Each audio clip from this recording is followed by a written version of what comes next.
အင်းပညာအောက်လန်းပညာလားအဲ့ဒါနဲ့ပတ်သက်ပြီးကျွန်တော်နည်းနည်းရှင်းပြမယ်ဗျာဘာလို့လဲဆိုလူတော်မြတ်ကအင်းဆိုတာနဲ့ကြောက်နေကြတော့ကျွန်တော်သိထားမိတယ်ဗျာခုနောက်ပိုင်းပြီးတော့ဒီအင်းဆိုတာနဲ့အားလုံးအောက်လန်းလို့ပဲထင်နေကြတယ်အဲ့ဒါလုံးဝမဟုတ်အဲ့ကိစ္စလေးကိုပြောပြချင်တာပေါ့ဒီကိစ္စကိုကျွန်တော်ရှင်းပြတာလည်းအကြောင်းထပ်နေပြီအောက်လန်းနဲ့ထက်လန်းဆိုတာဘာလဲပြောချင်တာအားလုံးကပညာရက်တွေပဲဗျာကောင်းတဲ့ဘက်မှာသုံးရင်အထက်လန်းမကောင်းတဲ့ဘက်မှာသူတစ်ပါးကိုထိခိုက်စေတဲ့နေရာမှာသုံးတယ်ဆိုရင်အဲ့ဒါအောက်လန်းပဲဟိုအထက်လန်းအောက်လန်းဆိုတာလုံးဝတိကျမရှိခင်ဗျားဟိုဖျားစဉ်ဒီလုံးဝထဲခန်းနာထဲဝါနေအောင်လုပ်ထားတယ်ရဟန္တာတွေပေါင်းများစွာနဲ့ထားရတယ်ဝိဇ္ဇာတွေအများကြီးထားရတယ်ဒါပေမဲ့တခြားလူပေါ်မှာနောက်ဆုံးတန်ပြန်လို့ပြောတာအစားအဲ့ဒါတကယ်တော့အောက်လန်းလို့ပြောလို့ရတယ်နော်ဟိုအထက်လန်းဆိုတာအဲ့လိုမဟုတ်ဘူးလုံးဝသူများကိုထိခိုက်အောင်လုပ်လို့မရကိုနီးကိုဟန်နဲ့တစ္ဆာပြုပြီးတော့ရှင်းလို့ရတယ်ကိုက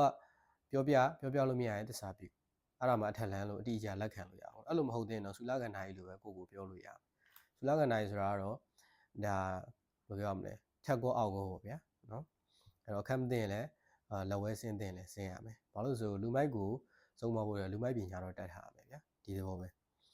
အဲ့တော့အဲ့နေရာမှာမှထားပါပရိယေလေးရှိတာပေါ့ဗျာနော်အဲ့တော့ပြောချင်တာဘာကွာသွားလဲဆိုတော့ကွာသွားတဲ့ပုံစံမှာအထာရတသမားနဲ့မူဒီပညာနဲ့သွားတဲ့သူပေါ့နော်ဥပမာစမတွေရှိပြီးသားစမတွေပဲကွာဥပမာယူပန်ဆိုလဲဒီယူပန်တွေပဲဥ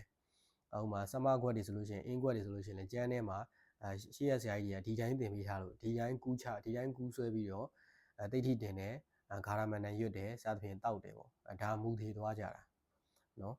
အထာရတသမားကကြတော့အဲ့လိုမဟုတ်ဘူးအင်းသမားများတာပေါ့အထာရတတွေတော်တော်များပထမန်များတယ်ပြီးရင်ပထမန်တိုင်းလည်းအထာရတတက်တာမဟုတ်ကျွန်တော်တော့မှအခုနည်းနည်းနောက်ပိုင်း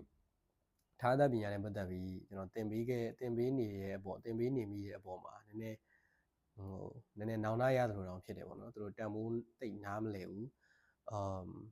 တကယ်တခြားအပြင်ခိုင်းနေမှာသွားပြီးတော့လိလာကြည့်လိုက်လေဘာတွေပဲရလာမလဲဆိုတာမူသေးတွေပဲရလာမှာကွာဘာမှ short တင်းလုပ်လို့မရဘူးဒါဟိုလိုမျိုးကျွန်တော်တိုက်ခိုက်ပြီးပြောတာမဟုတ်ဘူးဗျာဒါကအမှန်တရားပဲလေတည်းဒါပေမဲ့အင်းနေစမတွေအောင်မကောင်းဘူးလားကောင်းတယ်လေအပြစ်လဲကင်းတယ်ရှေ့ရဝိဇ္ဇာတွေခြားထားတဲ့သမတ်စဉ်တိုင်းပဲတိကျသုံးသွားရတာစနစ်တရားရှိတာပေါ့နော်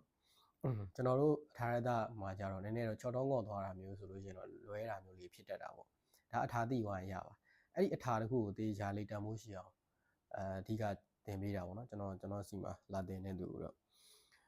ါပေမဲ့နောက်ပိုင်းတော့ကျွန်တော်အများကြီးသတိထားပြီးတော့သင်တော့မှာပါအဲ့တော့အထာရတလို့ပြောတဲ့နေရာမှာသူ့ကိုရှင်းမယ်ဆိုလို့ရှိရင်တော့အကျယ်ကြီးပဲသူကစမမှာလည်းအထာရတရှိတယ်ကိုလိုတဲ့စမကိုစီရင်လို့ရတယ်ကြိုက်တဲ့စမကိုစီရင်လို့ရတယ်ကိုကဘလို့အခြေအနေမျိုးလေးကိုလိုချင်တာလဲဘလို့စွမ်းအားကိုလိုချင်တာလဲအဲ့ဒါနဲ့ပတ်သက်ပြီးတော့ကိုပိုင်စမထုတ်လို့ရတယ်အင်းမှာလည်းအဲ့လိုပဲထုတ်လို့ရတယ်အင်းကကြတော့ပုံမြန်နေဗျာကိုပိုင်အင်းထုတ်ရတာနည်းနည်းပုံမြန်နေဒါကြောင့်မို့လို့အင်းကိုအသုံးများတယ်ဆိုတော့ဒီဘယ်လိုပြောရမလဲမူသေးအင်းဟုတ်မဟုတ်ကလည်းဘယ်သူမှလွယ်မသိနိုင်ဘူးအဲ့စီရင်တဲ့ဆရာပဲသိနိုင်တယ်အဲ့ဒါကြောင့်မို့လို့ဟိုတချို့ကြီးလာမယ်ဒီစမဆရာဘာစမလဲတော့ဘာအင်းလဲတော့အဲ့ဒါဘယ်လိုအတက်ပြောနိုင်ပါလဲသိရမလားအဲ့စီရင်တဲ့သူကိုပဲမေးရမှာတေချာမသိဘူးလားမသိရင်မသုံးနဲ့လို့ပြက်လိုက်ရေထဲမျောလိုက်မီးရှို့ပလိုက်ရေထဲမျောလိုက်တာအကောင်းဆုံးပဲအဲ့လိုမျိုးဆိုတော့အဲ့လိုမျိုးလာမေးလို့ရှိရင်နည်းနည်းရွာလဲတယ်ဝါဖြေရတာဒီလားစားတာဘာဝပဲဒီစားတာဘာဝပဲစားတာဘာဝနဲ့အောက်လန်းသုံးနေတဲ့နေရာမှာလည်းအများကြီးပဲစားတာဘာဝနဲ့တီးထုတ်သွားရလည်းအများကြီးပဲစားတာဘာဝနဲ့အထက်လန်းစားတာဘာဝမြင်တိုင်းအထက်လန်းမဟုတ်နော်ဘာလို့ဆိုကျွန်တော်တို့ကိုယ်တိုင်နှစ်ဖက်လုံးသုံးမှုတယ်လက်ဝဲကိုလိုက်ရအောင်ကုန်လိုက်သုံးမှုတယ်ဖြစ်တဲ့အတွက်ပြီးကြောက်တက်တယ်ဆိုလို့ရှိရင်တော့ကိုယ်တိုင်ဝရိယထုတ်ပြီးတော့ဖရာတရားပို့လို့ပေါ့နော်ဒါပဲရှိရဟိုပြီးတော့နောက်တစ်ခုကကျတော့ပုံကိုယ်ပိုင်းဆိုင်ရာနဲ့ရင်းနှီးမှု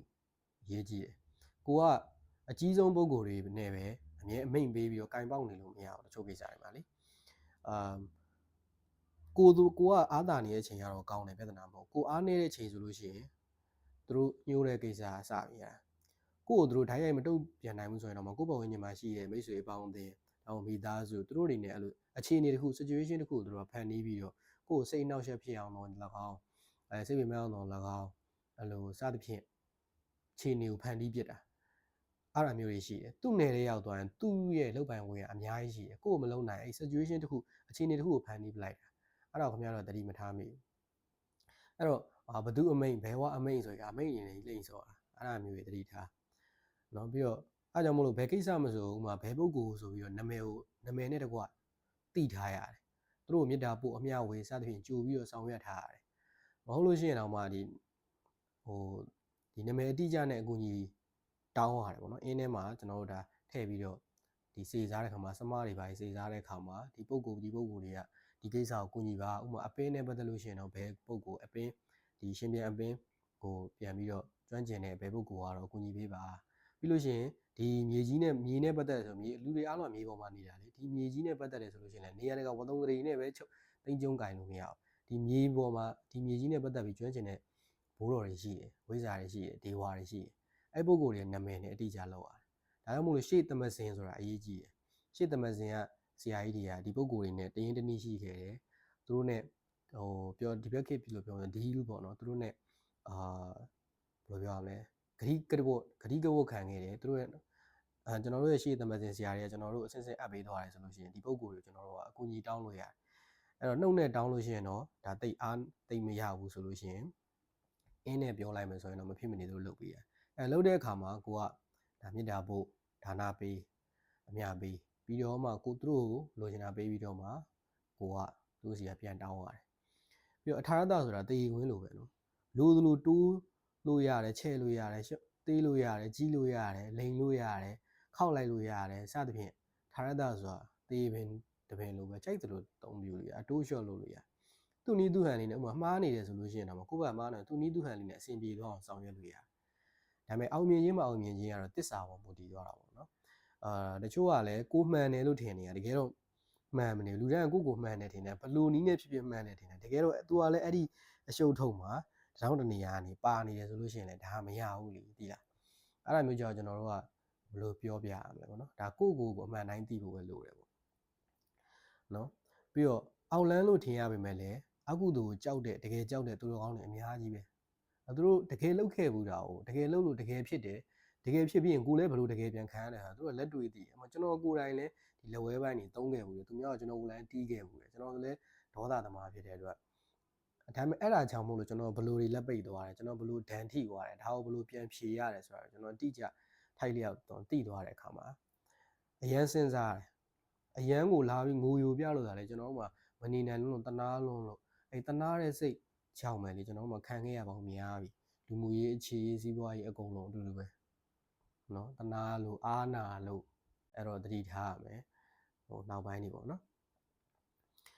ပြီးတော့ဒီအထက်လန်းလို့အရှိမပြထားပေမဲ့နောက်ွယ်မှာအောက်လန်းနေလုံနေရတယ်အများကြီးပဲနော်ခင်ဗျားတို့လက်ရှိ public မှာလည်းတော့အတီးဓာကြီးလုံနေတယ်အများကြီးလက်ညှိုးထိုးပြလို့ရအဲ့တော့ဘယ်ရာမှထင်းတော့မယူရှင်ဘူးနော်ဒီဉာဏ်ပညာဖရာဉာဏ်ပညာနဲ့ပြီးတဲ့ဖရာသာသနာမှာကောရမဖရာကဉာဏ်ပညာနဲ့ပြီးတဲ့ဖရာဉာဏ်ပညာဖရာပွင့်တဲ့သာသနာမှာဉာဏ်မျက်စိနဲ့ကြည့်မှာပဲမြင်တယ်အဲ့တော့ပြောမယ်ဆိုရင်အကျယ်ကြီးပဲအသေးစိတ်ပြောလို့ရတယ်ဒါပေမဲ့အဲ့ဒီဟာပြီးတော့မှာမဟုတ်ဘူးပြောရင်လည်းပြောရင်းနဲ့ရှုပ်သွားနိုင်တဲ့အကွက်တွေလည်းရှိတယ်နော်ပြီးတော့ဒါကိုကျွန်တော်အစရေးထားတာဘာကြောင့်ဒီလိုပြောလဲဆိုတော့